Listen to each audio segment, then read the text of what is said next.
Ciao da Gabriele. In questo video capirai, tramite un caso particolare e molto caldo del momento, del perché non può bastare la statistica per prendere decisioni più rigorose. Perché come ci sentiamo riguardo certe tematiche ha un peso molto più importante rispetto dati, studi, eccetera. Premessa, a me questa cosa delle zone 30 km orari sembra un nuovo caso sacchetto di plastica al supermercato, cosa che ai tempi era un costo aggiuntivo molto contenuto ma ha scatenato un putiferio. Qui non è contenuto allo stesso modo e io mi trovo contrario a questa scelta da parte del comune di Bologna, ma anche di altri che purtroppo seguiranno o che l'hanno già fatto. Non ho guardato la letteratura del perché bisognerebbe preferire questo limite,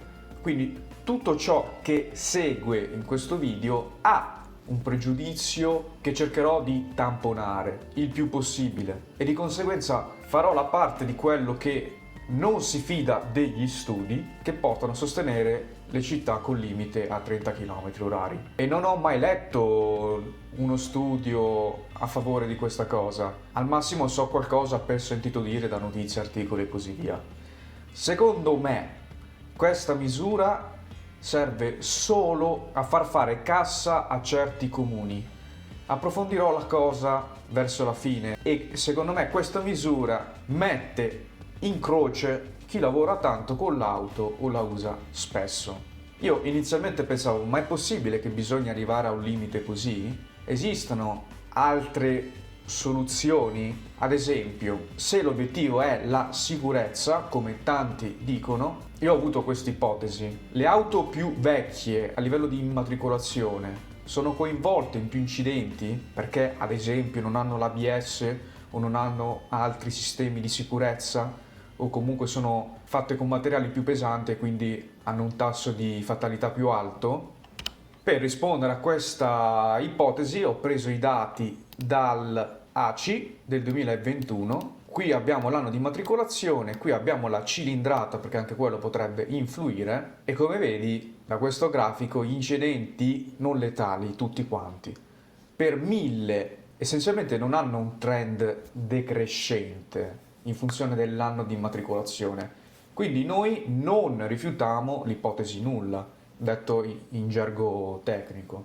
In altre parole, non è vero che il numero di incidenti dipende dall'anno di immatricolazione dell'auto. Qui poi ho messo anche delle barre di controllo, uno potrebbe dire nel 2021 ce ne sono stati meno, ma evidentemente questo è un effetto del Covid.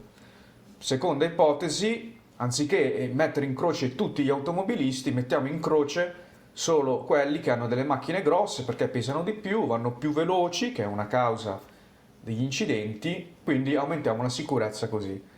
Anche qui ipotesi che non ha riscontri perché non si vede una relazione fra cilindrata e tasso di incidenti, così come anche sopra era un tasso, perché se non si standardizza facendo un tasso vengono fuori risultati più fuorvianti. Una piccola osservazione, qua ho scritto 2010 anziché avere il dato originale scritto così, perché sennò essenzialmente nel grafico veniva fuori un problema. Poi c'è un'altra cosa, che questo dato dal punto di vista statistico è una bestialità, infatti bisognerebbe farlo presente all'ACI questa cosa, perché questa riga non è paragonabile per costruzione a tutte le altre. Qua bisogna prendere una cosa che si chiama densità e su questo termine tecnico, ma neanche tanto, basta aver fatto il triennio alla scuola superiore, tante presentazioni di dati statistiche sono fallate per motivi, secondo me, elementari. Quindi questa prima riga assolutamente non va presa in considerazione, per le ragioni che ho esposto. Che problema hanno questi dati rispetto al discorso delle zone a 30 km orari? Che sono dati estremamente aggregati. Aggregati per cosa? Ancora una volta, anno di immatricolazione del veicolo e cilindrata. Quindi questi dati includono anche gli incidenti nella città, però c'è dentro di tutto. E allora una persona si può fare un'idea più completa andando su questo sito, sempre dell'ACI. Tra l'altro è un cruscotto dati fatto bene, mi stupisce che un'istituzione pubblica ha un cruscotto fatto così, ma ben vengano. Se no andiamo giù, abbiamo qualche serie storica, ma a noi interessa vedere incidenti per categoria strada. E come vediamo, effettivamente c'è un motivo per sostenere l'abbassamento dei limiti di velocità in contesti urbani, perché sia la maggior parte degli incidenti che di quelli mortali avvengono in contesti urbani. Possiamo scavare ancora di più e avere una panoramica delle cause di questi incidenti urbani, perché anche da qui si capisce se la misura può avere un senso. A supporto di ciò abbiamo Epicentro, che qualche anno fa era più noto a causa del Covid. Per questa fascia d'età la seconda causa di incidente ha a che fare proprio con l'eccesso di velocità. La prima è alcol e droga. Nel primo caso ovviamente non serve una zona 30, ma regolare di più o sanzionare di più gli incidenti che avvengono in queste dinamiche, cosa che già è stata fatta qualche anno fa. Quindi gli effetti si vedranno con un po' di tempo. Possiamo vedere ancora più nello specifico dove avvengono questi incidenti, e questo sito ci dice che, sempre nel contesto urbano, ma la metà avvengono in un rettilineo. E questo è compatibile con la causa di eccesso di velocità. E il 40% in prossimità degli incroci. E qua mi verrebbe da dire che parte della responsabilità ce l'hanno anche i comuni, perché magari spesso non sono segnalati abbastanza o comunque non sono a norma, ma questo è un altro discorso, che ovviamente è un costo per il comune. Chiaramente negli incroci è anche più facile distrarsi, quindi ad ognuno il suo. Per onestà intellettuale ti mostro questa immagine che mostra sia gli incidenti stradali che quelli mortali. Quelli stradali più o meno da 20 anni hanno un trend decrescente e i morti hanno un trend decrescente molto più marcato. Quindi, avendo questa versione molto generale, verrebbe da dire che comunque i morti e gli incidenti sulle strade diminuiscono da un po' di anni, quindi le misure aggiuntive potrebbero accelerare questa tendenza, chiaramente con dei costi in termini di tempi per certi utenti della strada.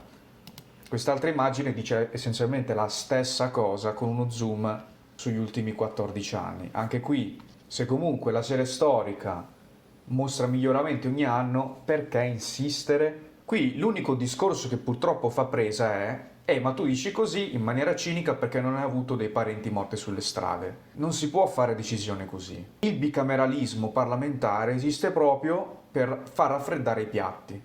Io come ultima osservazione vorrei dire questa cosa. Certe zone, tese come città, risultano, tipo la mia, de facto zone 35 km/h. Causa dossi, incroci e altre diavolerie di viabilità. Quindi io trovo grezzo generalizzare studi dell'OMS stracitati perché li ho sentiti a contesti europei o comunque contesti italiani. Quindi secondo me chi generalizza certi studi non vuole sicurezza, vuole semplicemente spingere dalla parte dei comuni che vogliono incassare di più. Anche qui scaviamo un po' nella causa di questa cosa perché non mi piace affrontare le cose con parto stagno. Da circa 12 anni i comuni, a causa di alcune leggi finanziarie, hanno sempre meno fondi. Di conseguenza non è che hanno chissà quale modo per aumentare le entrate, a causa di varie gerarchie del diritto e non. Ad esempio l'addizionale IRPEF per legge non può andare oltre tot. Quindi, come modo per fare cassa, cosa gli rimane? In modo, diciamo, accettabile dal punto di vista della inerzia dell'assenso, sono appunto le multe